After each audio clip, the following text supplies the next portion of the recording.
Lana Roje Miličević, priče gospodina interneta. Gle, Petre, pogledaj kroz prozor, vani je, ushićeno je viknula njegova sestrica.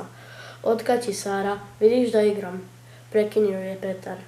Ali vani je snijeg, pravi pravcati snijeg. Oduševljeno je uskliknula.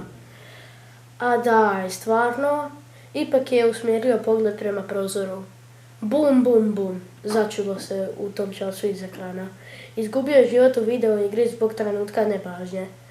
Idemo van, rekla je Sara i pojurila prema vratima. Ajde ti, ja ću doći čim oživim svog lika. Ne mogu ga ostaviti da leži na cesti. Promrmljao je Petar.